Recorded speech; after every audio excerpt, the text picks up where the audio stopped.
Loh kula itu karena hidup dengan istri saya sama anak saya. Jadi yang ngurus anak saya sendiri. Jarang kula ngurus dalam jarang. Ya, memang saya punya standar pakai kitab-kitab kados hikam. Saya ini merasa hidup di dunia itu sendiri. Sampeyan tak warai la Allah kana kotar. Imam yang ngarang hikam itu punya resep supaya kamu seneng terus. Liyakil lama tafrahu bihi, mesti yakin lama tahzanu bihi. Usahakan sedikit sekali apa yang bikin kamu seneng, maka akan sedikit sekali yang bikin kamu susah. Jadi misalnya kula nih, jadi kiai misalnya cari wong ya kula kiai wong alim, jelas nak ngalime ngalim, nak kiai rapati ya, nak ngalime jelas. Nak kiai rapati, sampean kan kiai tapi ra ngalim. Nah kula nak darani wong alim malah muni ya jelas. Nak kiai rapati ya, kula rapati nurut tapi aturan masyarakat rapati napa.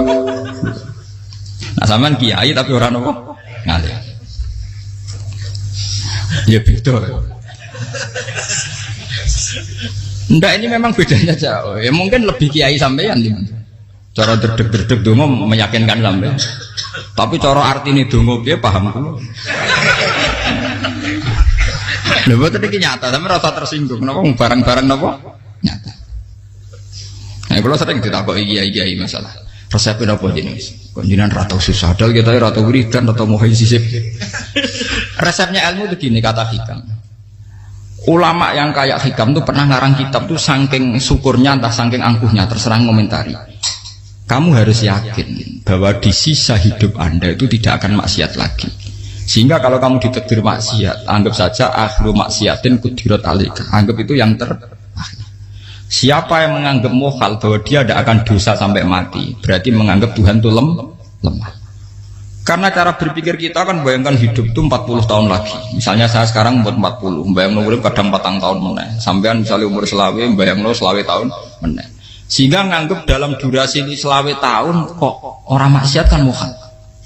Apalagi sampai sudah tahu maksiat itu bakatem, paham? Ya maksiat ya kelas-kelasan, nak bikin pacaran. Nak wong iso omah ya nakal, nak sing setengah saleh ya berbau proposal ya sesuai kontaknya dhewe-dhewe. Itu kan urusan masing-masing.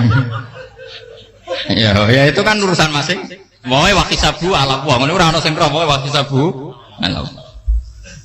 Rombongan wali songo, mbok kangen wali songo, mbok golek selisih wawahu napa alam. Sing roh pangeran piyam.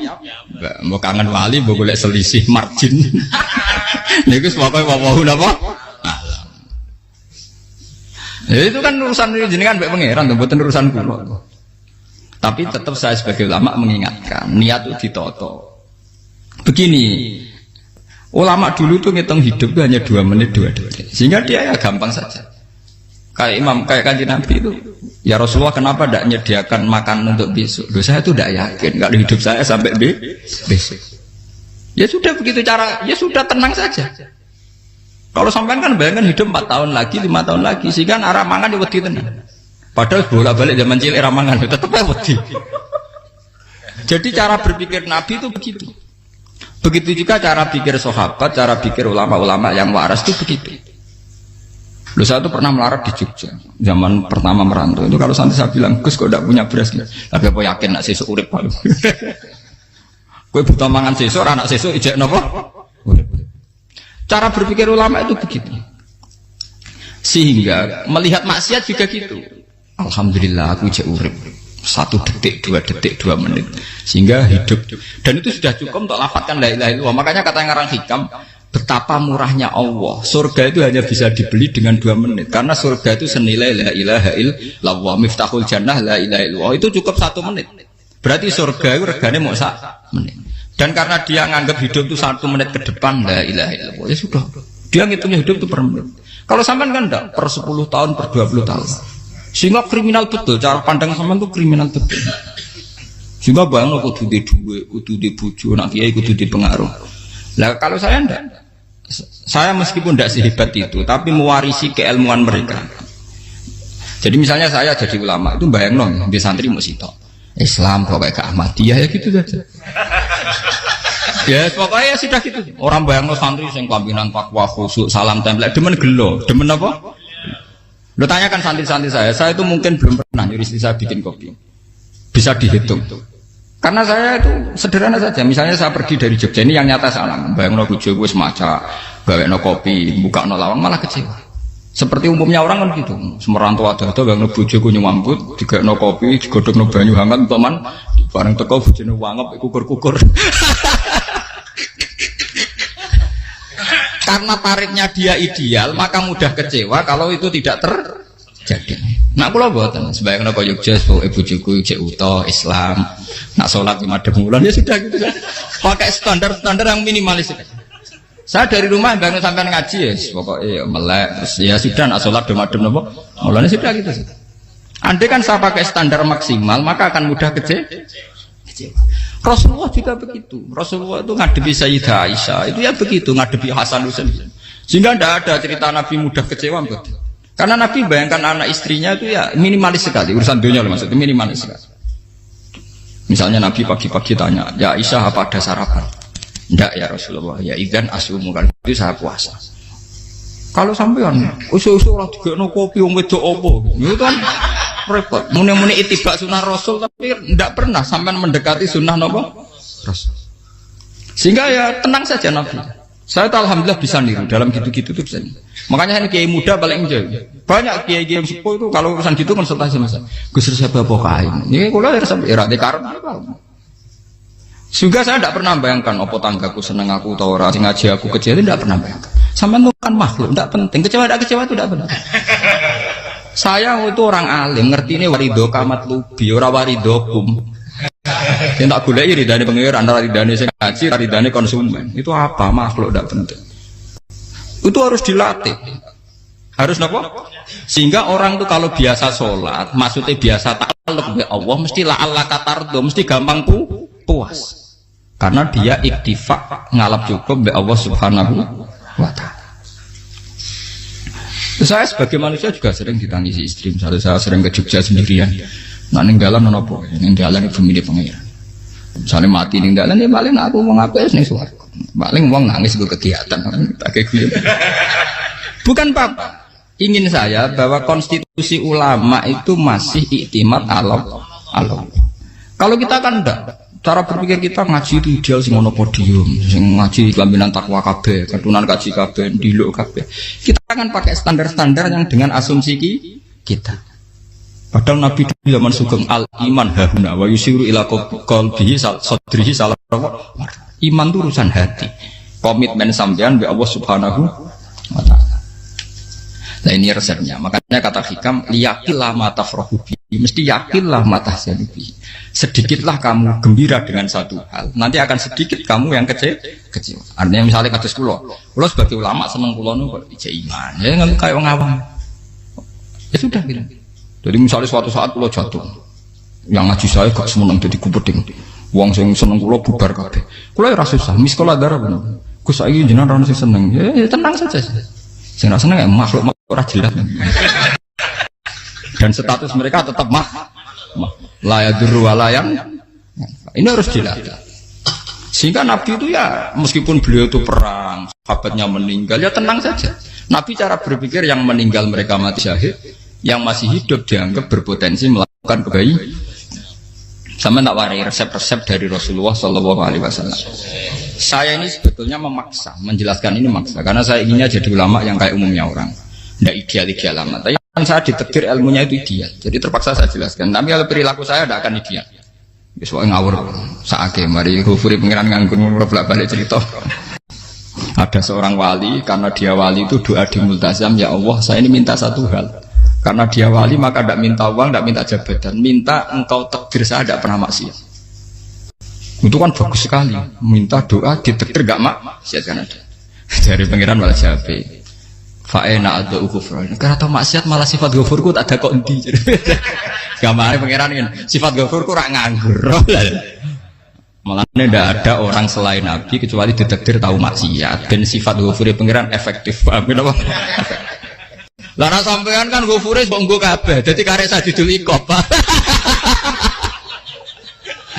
Karena maksiate sampean sering. Jadi sifat ghafure wis berlaku aktif. Saya karek nunggu sifat sadidul ikop. Paham ya?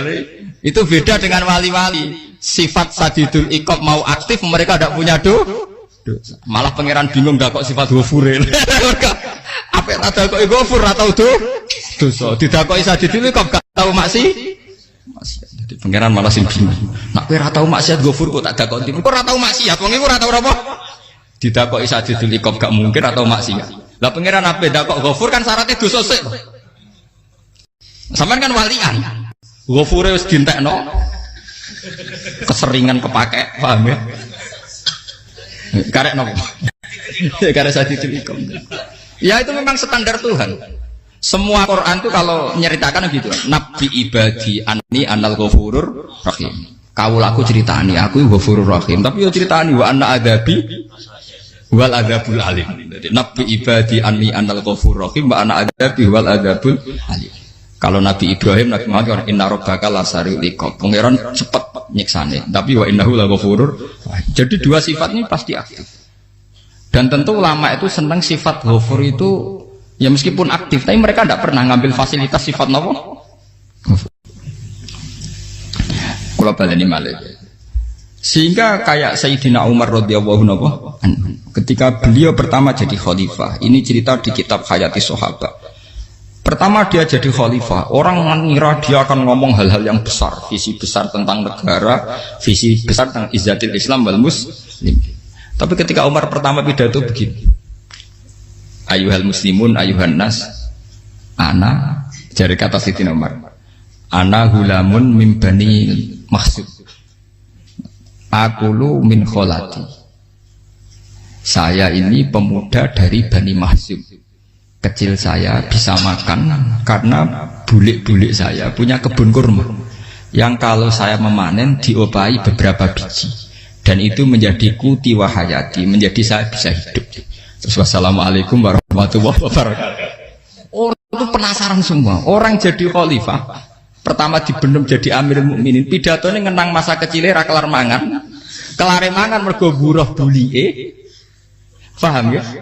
Ngondoh kurma terus dikai tamarotin, beberapa kurma sing dadekno iso dan itu saya pakai sampai ketemu Allah Subhanahu wa taala. Saya pakai misalnya sekarang saya mulya, misalnya kalau dibilang mulya ya ono sing nyucup, ono sing husnudzon, ono sing hormat, macam-macam sawangane. Itu bodoh sekali kalau saya menikmati itu, bodoh sekali. Paling banter nikmati dicucup, dihormati itu apa? Tapi kalau nikmatnya bisa makan saat itu tuh nyawa. SBY jadi presiden prestasi, Gus Dur jadi presiden prestasi, tapi umpama presiden tetap mangan. Prestasi tertinggi ada bisa makan selisat dirumki gojogonyo. Makanya Umar mengingatkan, sebetulnya nikmat tertinggi saya itu tidak saat saya jadi khalifah, saat itu kok aku iso mangan, cara gak aku mati. Paham ya? Jadi itu luar biasa. Kita ini kan menjadi angkuh karena ngitung nikmat itu yang besar-besar, punya prestasi, punya. Kalau saya enggak ngitung nikmat itu kelar mangan gak mati, kan gampang. Sehingga saya tidak mudah kecewa karena tarifnya minimalis, gak gampang apa? Jadi misalnya kalau kapan-kapan kok berhubung, Gus ini Tuhan rasanya jangan ngeten-ngeten. Oh makhluk itu ya gak apa-apa. Kalau di status kiai kan seakan-akan ngomongnya sakral, seakan-akan mandi. Tapi nak tak status, oh makhluk itu ngomong-ngomong ya sudah kan. Menjadi kan sudah distatuskan sebagai apa? Makhluk. Tentu makhluk statusnya la yadurru wala yanfa. Di sini ini penting. Orang-orang ahli tauhid tentu tidak punya kesusahan.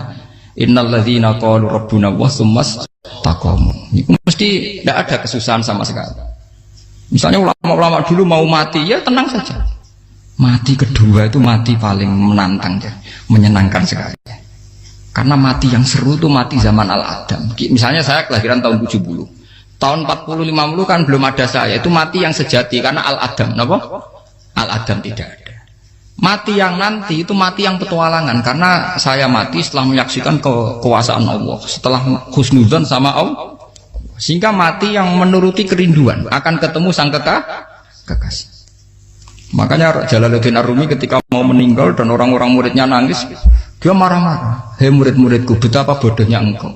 Saat kayak ini yang saya tunggu, saya sudah menyesal berpisah mbak Allah dat cinta senang. Aku kecewa waktu makhluk-makhluk koyo kowe. Saiki wis wayahe aku goleki kholik dat cinta senengi malah mbok tangi. Cek bodone kowe. Saat-saat sing tenteni malah mbok tangi. Betapa aku lamanya menunggu kematian ini. Mergo hidup itu keterpisahanku mbek Allah, kemen ketemu kowe. Malane Jalaluddin Rumilah yang mengistilahkan mati itu malam pengantin. Makanya fal'an awanus sirok minkum wa awan wisol habibi. Ini saat yang indah karena ketemu dengan berpisah dari makhluk-makhluk yang tidak penting menuju sama habibi kekasihku. Jadi dia misalkan mati itu malam pengantin. Semenjak istilah itu populer sehingga di Jawa anak orang ngipi jadi nganten takwilane mati. Itu filosofi sufi ya, filosofi apa? Lah niku tenan.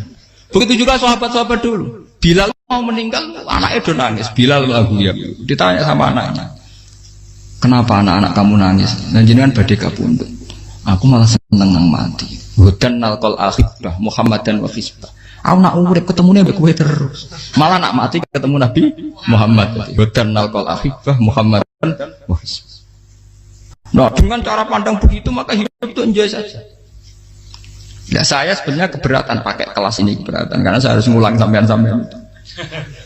Ya makanya potensi kayak saya tentu mengurangi jadwal ketemu. Makanya saya mohon kalau tidak penting itu jangan sungkan. Anggap saja itu bagian dari hormat saya. Ya minimal sampai misalnya di dua saya ketahui gue jajan pentolan, nah apa mau kesuwan bareng malah repot. Gue ganggu uang anak peleleran pak. Nah misalnya sampai kepentak kok hukum, uang nak pinter, hukumnya takokan ya ringan, takok kita tanggam paling bisa. Karena pertanyaan yang ringan tentu ya ringan-ringan saja kan. Gak perlu kiai kali ber. Sampeyan ora usah GR. Kalau pertanyaannya angel Gus gak ono sing iso jawab. Wong nak ra alim tahke, ku pertanyaane ya ora patimu itu. Iku wis kangelan ngoten. Ini mboten ngenyek tapi padha enak. Padha napa? Makanya kalau latih. Jadi hikam sendiri itu ada manhaj, ada metode. Kalau orang supaya tardo, liyakil lama tafrohubi, yakil lama tahsen. Anak saya itu kalau habis main pulang, itu saya senengnya pol. Istri saya pernah jangan. Gus, anak mulai senengnya di biro-biro, anakku mulai nih ngomah, misalnya terus biasa. Saya terus anakku lo main mulai itu seneng. Biro-biro anakku mulai nih ngomah. Dipanggil anak saya bapak itu senengnya tak boleh. Biro-biro ada yang manggil bapak. Jadi saya pakai standar minimalis. Saya tidak pernah pakai tarif. Dia anak yang ideal dihormati orang. Sebenarnya anakku sujud nih pangeran, ngerti pentingnya mau tasbih. Makanya anak saya tak namakan tasbih semua. Itu ya sudah. Saya tidak pernah bayangkan anak saya jadi kayak besar dihormati juga. Mari gampang kecil. Ya, sekolah kan Sayyidina Umar. Saya pemuda dari Bani Mahzub. Yang kecilnya bisa makan karena buruh bulikku. Akal tuh tamarot. Wah itu saya baca tuh nangis betul. Betapa hebatnya Sayyidina Umar. Mengingatkan ulang bahwa nikmat tertinggi itu ya makan, karena makan kaitannya nyawa. Orang jadi bupati, enggak jadi bupati tetap makan. Jadi kalau ngantin saya tarifnya minimalis sekali. Nah, kalau orang sudah makan gitu, lah Allah kata tertentu mudah sekali. Tapi kalau sampai tarifnya ideal harus di mobil, kudu sanggup akeh. Masuk gue mobil gak sanggup akeh. Barang gue sanggup akeh, kudu gue penderek. Masuk kiri lu juga kok tanpa penderek. Penderek maju. Masuk orang kena dikeloli, jadi malah repot. Akhirnya gue mau ngaju. Harus selingkuh dijari sing we. Itu lapor perkara meneh. Mau keruwet nuruti tahapan-tahapan duniawi makanya resep kalau ingin itu kan sholat. Maksudnya sholat itu dihayati secara tauhid ya. Dihayati secara tauhid. Misalnya inna sholati wa nusuki wa mahyaya wa mamati lillahi rabbil alamin. Itu akan pasti Allah kata pasti mudah melihat alam ini ridho. Ini satu sekelumit ya, di resep orang ulama yang saya meniru beberapa di kitab Hayati Sahabat, di kitab Hikam, dan meniru terutama semuanya sanad dari Rasulullah Shallallahu Alaihi Wasallam. Makanya suatu saat Nabi itu kagum. Abdullah bin Mas'ud itu jalan dan dikawal oleh beberapa malaikat. Terus Nabi itu heran. Ya Abdullah, kenapa itu selalu mengawal kamu? Kata Abdullah bin Mas'ud, ya Rasulullah, inilah akhtu khutwatan illa wa azunnu alla akhtu wa ukhra wa ma akatu luqmatan illa wa azunnu alla alqamu ukhra. Saya itu tidak pernah melangkah kecuali saya tidak pernah yakin apa betul saya bisa melangkah lagi. Jadi perlangkahnya itu dia iktimat Allah.